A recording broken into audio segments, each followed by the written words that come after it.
Good morning, good afternoon, and good evening to all our viewers from all over the world. We are here again for another episode of Ibulgarmo. What is up mga Bulgar? We are back for another episode kung saan meron naman tayo inimbitahan na iba na guest. Naku, Tons, idol na idol ko to at idol din ng mga madaming tao. So mga kabulgar, let's all welcome Bugoy Drilon. Hello guys. Thank you for having me here. Okay, welcome. Finally. Ang tagal na to yung work. How many years? Thank you for having me here po. Okay, so simulan natin. Bugoy, it's been 17 years since I first saw you on TV. Naalala ko, Michelle, when he joined Pinoy Dream Academy, yung story niya, kumakanta siya dati sa taniman. Tapos ang audience niya, yung alaga niya. Bugoy, kwento mo kami konti about that. Tapos buhay pa ba yung alaga mo? Wala na. Yung anak niya na lang kasi nung Anong alagat? kalabaw. Oh, kalabaw. Kasi sa Bicol po, yun, ang father kasi farmer siya. So ako dati palagi nagpapakain ng kalabaw namin. Tapos pag nasa bukid ako, I don't know kung bakit kanta. I just love to sing. Parang pag kumakanta ako, nare-relax ako. Parang, ganun. Kahit mainit, go lang. Pero ilang taon ka first kumanta? Kasi normally pag singer ka, naalala ko iba, as early as 3, 4 years old. Sabi nila mga ganun daw po. Kasi minsan yung nilalagyan nila ng yung sombrero ba yun? Tapos pinapakanta nila ako. Pero kamusta? Ano yung pinagkaiba nung time na sa palayan ka umaanta? Tapos ngayon, you're sa buong Pilipinas. Yes. Nagka-travel ka around the world. Ano yung difference niya? Siguro yung masasabi ko yung grateful ako na nabigyan ako ng ganitong oportunidad na ma-share yung gift ko kasi nung bata ako, nung nasa probinsya pa ako, envision ko yung, alam mo yung mga maisan. Sarap kasi yun ng bahay namin eh. Sa mga maliliit lang siya, ganyan. Tapos pag dumapo yung hangin, parang nag-wave. So at that time, hindi ko pa naiintindihan siya kung ano ang meaning na yon. Tapos sabi ko nga, nung nagkaroon kami ng show ng Budakal yata noon, Cavite. Tapos yung mga tao gumaganyan, oh my God, parang ito yung nakita ko dati noon. Nasa province ka na, nakita mo nag-review. Yeah, so grateful po ako na nabigyan ako ng opportunity na ganito na bago not only my life but also my family and the people that surrounds me. And now I have a responsibility to share that blessing as well. Bugoy, meron pa ba sa family members mo na musically inclined? Lahat ba sila magaling kumanta like you? Yung nagulat nga ako, yung mga kapatid ko po. Kumakanta pala. Yung next sa akin, halos parehas yung boses namin na paos din. Soulful eh. Grabe yung soul nung pagkanta niyo eh. Talaga ba? Hindi ko nga alam kung bakit. Siguro lang sa mga pinapakinggan ko noon na lahat ng pinapakinggan ko kasi noon na music is old school. So, old souls talaga. Yeah. Si Papa, sa amin talaga, sa pamilya, sabi ng mama ko, namana ko daw talaga yung boses ko sa lola ko. Sa lola mo? Sa lola ko. Okay. Kasi si Papa naman, yung boses naman ni Papa, it's on the rack. So, matinis siya. Pero musically inclined siya. Marunong siya talaga mag-gitara. Pero wala ang formal training. Wala po. So bago asuhan ng competition? Wala at all. Talagang training. Siguro naging training ko na talaga yung farmland. Yun na una ko naging stage kasi most of the time kanta lang ako ng kanta. Pag pinupukpuk po nga kung saan ko ilalagay yung tali ng kalabaw, kanta akong sumisigaw talaga ako.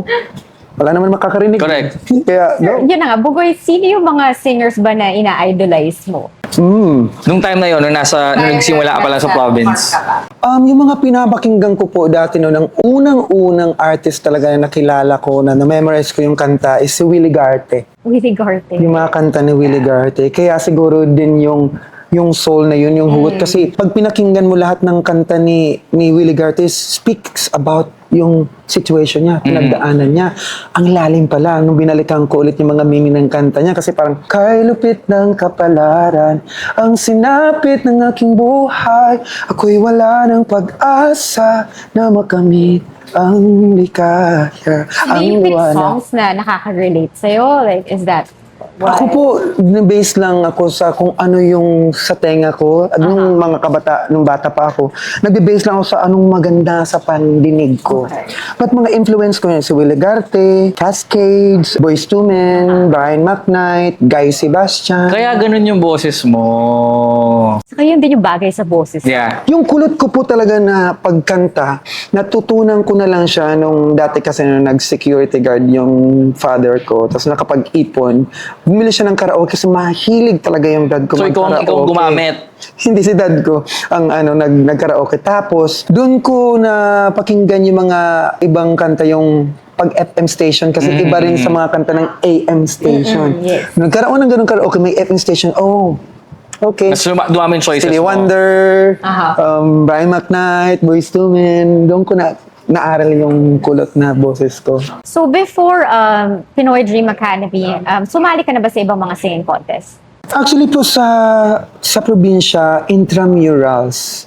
Pero sabi ng auntie ko, sumali daw ako nung bata pa ako sa isang piyesta sa amin, doon sa lugar ng mother ko. Pero ang mga kalaman ko kasi, matanda. matatanda. Siguro mga 5 years old siguro ako Okay. noon, 5 or 6. Nung Buo na daw yung boses mo nun.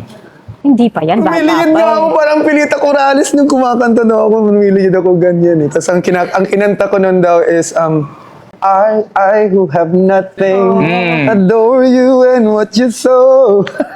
So, ibig sabihin, bago Pinoy Dream Academy, wala ang experience. Di ba kasi normally ibang singers, inter-barangay, Yes. inter-province, dumadayo, wala. No. Kasi dati noon mayroon kaming competition sa probinsya, yung Dalan sa Kalangitan, ang tawag. Nanonood lang ako.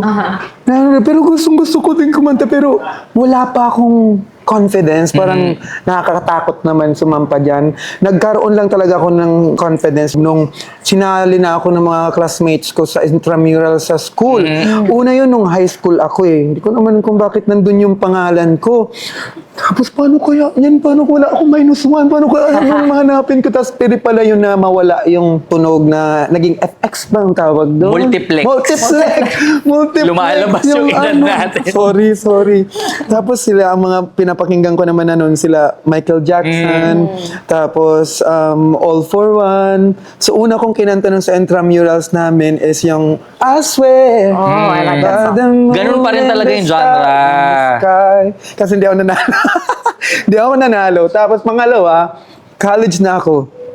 Nilagay ulit ako. Tapos kinanta ko na yung Angels Brought Me Here. Nanalo ka na doon. Nanalo po ako. Tapos may kaduet akong isa pa pong classmates ko. Ang kinanta yata namin yung We were strangers, starting out on a journey. And then fast forward, hindi nanalo. Narinig kasi nila ako na kumakanta nung nag-work ako sa kantin. So kaya nilista nila ako sa intramurals. Na hindi mo alam. Mm-mm. And then finally, fast forward, paano pumasok yung Pinoy Dream Academy? Kasi yung first sali mo, hindi ka nanalo sa school. Was it your decision? Like, No, it was based on the situation po na pinagdaanan ko kasi I joined kasi extracurricular activities sa school which is yung Days with the Lord. So meron kaming 3 days seminar. So at that moment kasi nag-attend ako ng seminar so hindi ako naka-attend ng 3 days sa duty ko, Okay. which is I was a working student noon sa school. So, nalaman ng boss ko na hindi ako nakapag-duty ng 3 days, tapos nalaman ng director. So, sabi sa akin, my scholarship got terminated and kailangan nilang kausapin yung parents ko about it na na-terminate nga yung scholar ko. So, balik ako doon kasi nasa seminar ako noon ng Days with the Lord. So, paano kaya yun? Gagawin ko. Yung mga tropa ko doon, ka-days ko na, may audition ngayon sa mall, yung LCC pa, sa mall. So doon sa LCC. province, sa Bicol. Opo. Mag-audition ka kaya? Di ba kumakanta ka? So, kuya kayo mga tugang pala. Mayo akong wala akong damit kasi naka-short lang ako na tapos t-shirt kasi nakatira ako nun sa loob ng school pag working student. So, pambahay lang Yes. talaga. So, pinahiram nila ako ng pantalon. Wait, same day to? Nung nalaman mo yung Nalaman news, ko. sinabi sa'yo na may audition dyan, try mo doon. So, pinahiram nila ako ng pantalon, pinahiram nila akong damit, binigyan nila ako ng pamasahe. 20 pesos yun. Tapos, yung pamasahe ng from school to Centro 7 peso from Centro to the mall. So, pag bumalik ako, another 7, kulang na yung pamasahe ko. So, nilakad ko na yung Centro, pabalik ng school. Tapos, pinahiram ulit nila akong pamasahe kasi kailangan ko daw bumalik. So, sinabihan ako na kailangan kong bumalik ng 5 p.m. Same day mo rin nalaman na pasok ka. Nung pag-audition ko, nakakatawa nga kasi pag-audition, di ako ready. Correct. Kasi hiningan ako ng biodata, so punta pa ako doon.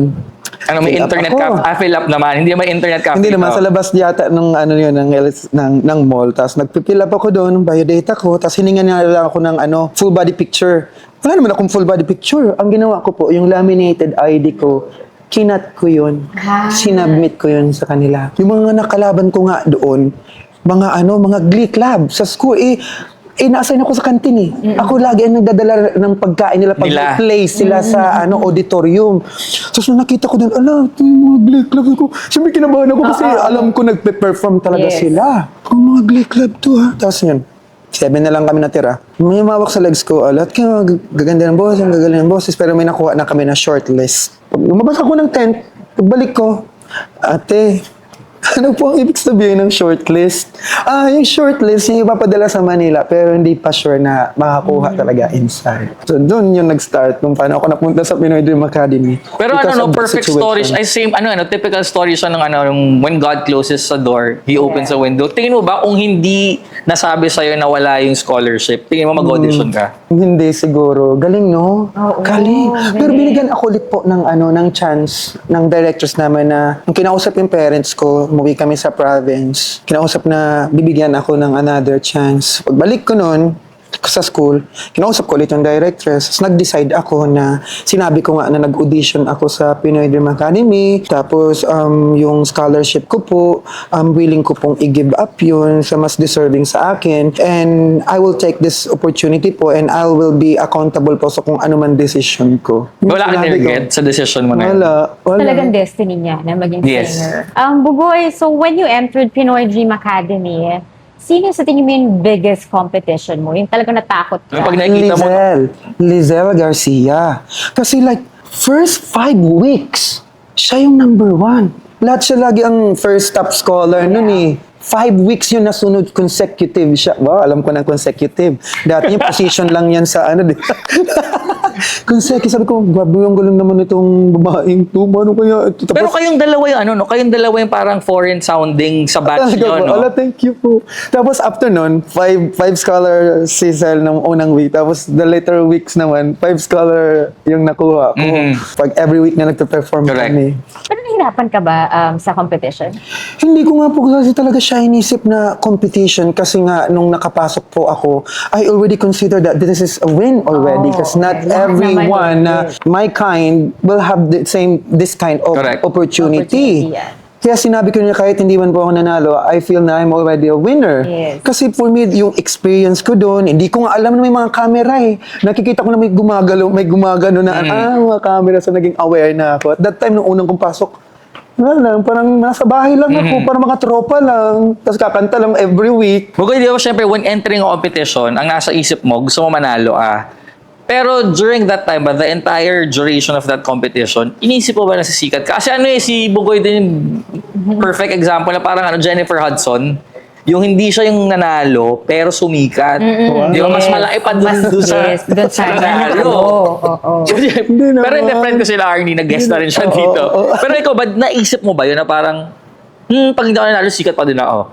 Alam mo, wow, ang ganda ng question mo. Kasi before, nung nag-audition ako, ang tagal kasi nag-audition September, October, November, December, January, February, March, April. Walang tumatawag, so parang kung hindi ako nakuha.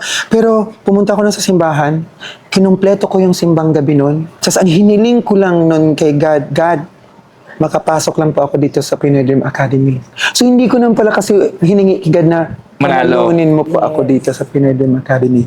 Hiningi ko lang sa kanya makapasok ako. And never ko po na in-expect na mag-change yung life ko na ito na pala magiging profession ko, ito na pala yung magiging buhay ko. Kasi nung pagkalabas nung academy, alam mo yung sa probinsya kasi after the competition, go back sa bahay mo na, Uwi tapos na, na yung oo. competition, tapos na. Pumunta ako sa mall.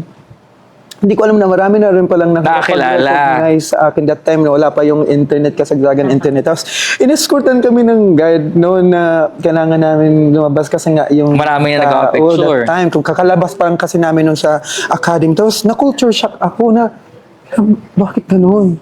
Doon ko na-realize na my life will change. Pero in-embrace mo na sa that moment. In-embrace ko na po siya na, okay, ito pala ang purpose ko. Ito pala ang binigay sa akin ni God na purpose. So, everything pala na nangyayari in my life is aligned sa kung Yes. saan yung pupuntahan ko. Bugoy, kung hindi ka singer ngayon, anong sa tingin mo ginagawa mo? Siguro, OFW po ako siguro. And why? Why OFW? Siguro kasi pag galing ka kasing probinsya, yun yung una namin alam na para makaahon sa kahirapan, mag-abroad yung isa sa family member o isang member sa family. So siguro yun po. And I was taking kasi nung nag-college ako, accountancy po. Kahit na ang hirap niya. Ang hirap niya pala. Pero na-survive ko naman siya ng 2 years as nag-ship ako ng food service institutional management kasi I love, one of my happiness po talaga is to travel. To travel. Tapos biglang, iba pala talaga ang purpose Yeah, ko. iba talaga. Thankful lang ako na binigay agad sa akin ni God ng maaga. Inopen agad niya yung mata ko na ito pala yung dadaanan ko. Bugoy, medyo nasundan ko yung story mo eh. You have reinvented yourself in the way you sing, yung lalim niya, yung pananamit mo. Yung OOTD ni Bugoy everyday, pag tinignan yung social media account niya, maganda. Pero saan nanggagaling? Saan mo na yung hugot mo ng kung paano ka nag-reinvent the way you sing, yung lalim, saka yung pananamit mo? Meron ba nagkasabi sa'yo? Pananamit, okay. Dun sa pananamit, dati kasi marami nag-bash sa akin the way ako manamit. So ako kasi, lahat ng mga bashing or negative na binibigay sa akin, I don't really take it seriously. Parang constructive siya sa akin, constructive criticism na they are seeing something na kaya kong i-improve. So ang ginawa ko nun, binili ko lahat ng issue ng isang magazine nun, ng men's fashion, naral ko. Tapos search ako sa internet na, paano ba yung color palette kapag nagdadamit? So, inaral ko siya. Para naman na marunong ako magdamit kahit ako lang. Sa reinvention naman ng music ko, ako kasi yung tao na I don't wanna stop learning and ayoko din mag-stop na keep honing kung ano yung gift na meron yes. ako. Yeah. At the same time, gusto kong mag-grow. And all of us naman is yun ang talagang kailangan natin gawin is Correct. They keep growing. Yes. And hindi lang mag-stuck sa na-stagnant ka na sa kung ano lang yung nag-work. You always have to reinvent yourself kasi may mga iba pang madidiscover ka pala na Kaya mong gawin. yeah, na it actually like really meant for you, na it really works for you. Tsaka syempre yung audience mo, di ba? Like ako, while growing old, getting older, Di pa? watching Bata pa. Bugoy, syempre nag-iiba din yung taste ng audience mo eh. Yeah. So para makasabay kayo sa to really reinvent yourself. And siguro ang nilagay ko rin siguro po sa isip ko na I wanna be an example na just keep yourself slowly elevating Right. yourself gradually. Yun ang nilagay ko sa utak ko na not because of where you came from, not because kung ano man yung pinagdaanan natin sa buhay, hindi tayo pwedeng mag-elevate ng sarili natin. Nasa sa atin yun. Correct. Decisions yun sa sarili natin. Bugoy, you've been in the business for 17 years, even before Pinoy... 18 18 na years po. na pala. 18 So, na. even before Pinoy Dream Academy, how do you see yourself? Who is Bugoy Jilon right now? How do you want people to see you? I just want na makita ko ng tao na yung Bugoy na from the province, hindi naman talaga nagbago eh. Na yung mga paa ko is nakaapak pa rin sa lupa. Yeah. Yun ang gusto ko ma-remember nila na no matter how much success that you have, the more humble you become. That's right. Kasi naman yung blessings na binibigay sa atin is meant to share. Correct. Hindi lang naman yung para sa atin. Kasi at the end of the day, hindi naman natin lahat yan madadala eh. Yeah. It's meant to share and that will be our legacy. Yung influence na mabibigay natin sa kapwa natin, sa tao, sa mga taong nagmamahal sa atin, sa mga taong that surrounds us, that believe in us. Lalim ah. Hindi, pero kunyari given a chance, Bugoy, sabi mo kanina hindi ka nagbago. Given a chance, kaanta ka pa rin ba sa Palayan?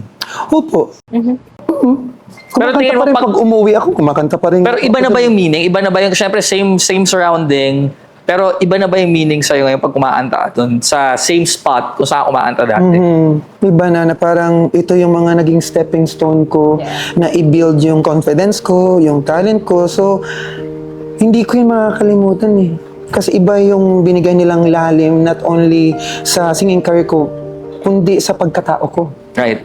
Why I have to keep my feet on the ground. Kasi alam ko kung saan ako nanggaling. So, iba naman tayo. You've been with the record label for a long time and you've sang so many songs. Ano natutunan mo dun sa, dati may nag-guide sa'yo, yung mga songs na ito. Meron ka bang natutunan, learnings mo during that time you were with the record label? Siguro yung the way pagkanta, it's not actually na you always have to be impressive, but to really understand kung ano yung meaning ng kanta, kasi yun ang tatagos sa kung sino man ang makikinig nito. Kung ano ba talaga yung meaning ng kanta. So you really have to understand kung paano mo siya kakantahin. Kasi pwede man, if I had to live my life without you near me, but if you wanted to feel that love, but at the same time pain, if I had to live my life, you put air in it so you feel the song itself. May English na ako. Hindi, Kanina dati pa pala ako, nung eh. nag-vlog tayo, nag-English tayo nila, Michael. Nun. Kasi dati hindi ako marunong mag-English. So, yun yung weakness ko. So, hinoon ko na hinoon. So, the way mo yan matututunan is, you have to. kahit nagkamali ka, go. Correct. Go lang. Yeah. Dahil kung English naman ng English to. Kasi alam mo sa sarili ko na it's not my forte. Correct. Bugoy, ano bang sa tingin mo pinaka-biggest challenge na naharap mo, either career or your life? Siguro yung bilis ng facing ng music industry and also yung mga standard. Before kasi, di ba may mga standard dapat yung kailangan na Correct. artist. ganyan. Itsura, paano gumalaw. Na naka-adapt ka namang agad. Naka-adapt naman ako. At siguro po, i-add ko pa yung isang struggles is, ako kasi yung tao na I easily trust right away. Na natutunan ko na you can't pala. You always have to know the intentions and due diligence lagi. Yes. Kasi marami tayong nami-meet na tao along the way. So, hindi naman lahat kailangan natin na ibigay pala full trust natin. Right. Bugoy, 18 years. So in that 18 years, I'm sure dumating ka sa point na paulit-ulit yung gustong marinig siya nire-request ng mga audience mo sa'yo. Was there ever a time na dumating sa'yo na parang you told yourself, okay, wait lang, I want something new. Or I'm already ready for something new. Ang tagal ko nga po nag-create ulit ng bagong mga music kasi na-enjoy ko rin po talaga yung pagganta ko ng mga dating hit songs ko. And then ngayon lang ako nakapag-decide na I'm ready again to create something new na based sa growth and experience na pinagdaanan ko in my entire career. Pero meron ba like turning point pagising mo? May gusto akong iba yung kanta na bago, ibang genre na gusto ko. Yes po. Kasi ako yung tao na hindi nag-stop na mag-explore. Una ko talaga, ballad ang ginawa nila. Tapos, pinaka-roots ko talaga, R&B. Tapos, nag-try din ako na mag-reggae. Na yung pala, kaya ko din pala yung gawin. Correct. Bugoy, I know it's not easy to say goodbye to a label that you've been with for a long time, right? Pero what made you decide to take a leap? I wanted to have that growth. I wanted to learn. Gusto ko talagang alamin lahat. And I think for me to be able to learn that is to have independence sa ginagawa ko sa music ko po. Yun po talaga ang naging rason ko po talaga. Gusto ko mag-grow. Okay. Sobrang thankful ako and grateful ako sa label na nagbigay sa akin ng mga hit songs. Correct. Na nagstay ako for 18 years. And I will never disregard that. Kasi sila talaga nagbigay sa akin ng unang platform para bigyan ng buhay yung boses ko. So Tama. I will always grateful sa kanila. Yun nga yung next question ko. So, we acknowledge yung record label and the team na tumulong sa'yo, di ba? To grow as an artist. Now that you're independent, I'm sure you have your whole team here. Pero meron ko ba bang fears na, syempre, 18 years, may backup sa'yo. Kumbaga, pagka hindi nag-hit yung kanta ko, pwede akong sisihin eh. Ngayon, pag corner sinulat ko, lobas, ito yung pinili kong at yung career single ko, pag hindi nag-hit, you can only blame yourself, diba? Meron ka ba bang fears? Opo. Siyempre naman, may takot po talaga. Pero inisip ko na lang na the good thing is that we can keep producing naman eh. Hindi ka naman pwede mag-stop lang sa kung ano mo lang na-produce mo before eh. Kung hindi nag-work, it means you will learn something from that. Anong natutunan mo dong bakit hindi yun nag-work? Then pivot ka. Something. Lalim Pivot. Alam mo.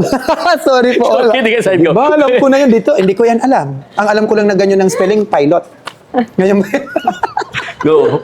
because the good thing is you are able to create again. Yes. And unlimited naman yun until you can.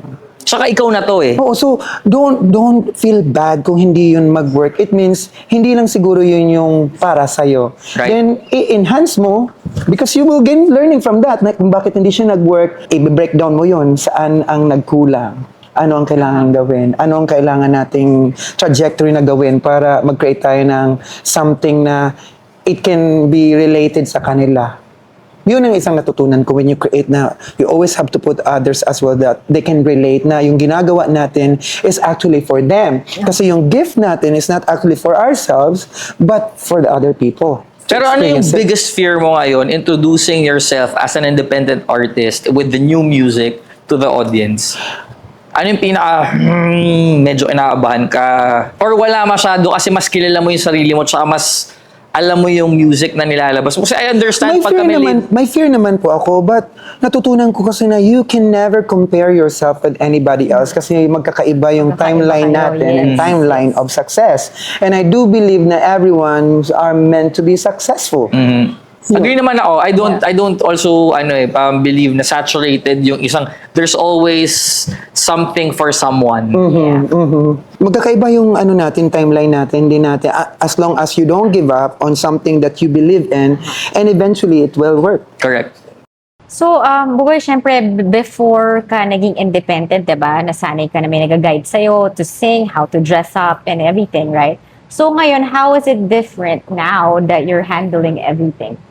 Very challenging siya kasi you're not only thinking about yourself kasi may mga ibang parts ka na kailangang intindihin. Siguro, kailangan mo lang patatagan yung mental stability mo and have the authority na when it comes to this kind of matter, it's okay to stand your ground. Mas stressful ba? Na ikaw na nagde-decide ganyan sa photoshoot, ano yung gusto kong theme. Kasi dati Lagi, di ba? wala ako inintindi. Correct. Pupunta Represent na lang lang ako. sa'yo, Di ba? correct. Challenging but at the same time, masarap siya kasi may natutunan ka. So, na-envision mo, nagmamaterialize. Saka, walang ibang sisisihin doon. Kundi Wala ikaw. kang ibang sisisihin kundi ikaw lang. And when you blame yourself, that's okay. Kasi doon yun maglilid na i-improve mo yung sarili mo. Yes, yes. So, Bugoy, ano bang goals mo now? Ngayon? Ano bang goals mo ngayon? Yung goal ko po talaga, syempre sa singing career ko, now I wanted them na marinig nila yung mga kanta ng toong talambuhay ko, my experience, yung growth ko, kasi yun yung magiging legacy ko. So, we are expecting new music from you. How is this going to be different from the Bugoy 5 years ago, 10 years ago, 18 years ago? I think kasi most of the time people know me na kumanta ako, but those other songs kasi are from other people na binigay sa akin, di ba? That's their story na binigay sa akin, na gagawin ko na, ilalapat ko lang kung ano yung interpretation ko doon sa kantang yun.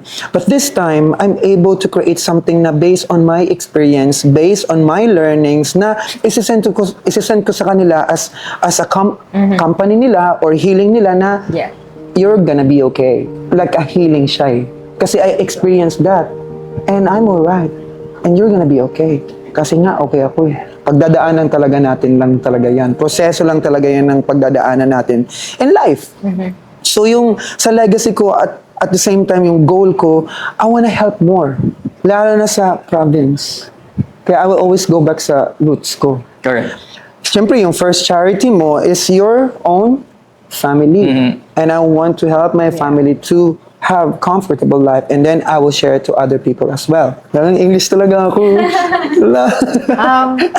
Bugoy, from the time that you started Pinoy Dream Academy and now that you have control of your music, nag-iba ba ang pananaw mo sa success? What is success ba? What is the meaning of success? Ako kasi iba-iba yung meaning eh. Yeah. To some people, it can be monetary. Being- Pagka meron akong being known. financial freedom, successful. O yung iba naman, if I can wake up and do the things that I like to do, like in your case, I wake up, I sing, I can share my music to other people, that can also be success kahit na hindi kasing yaman ng isang artist.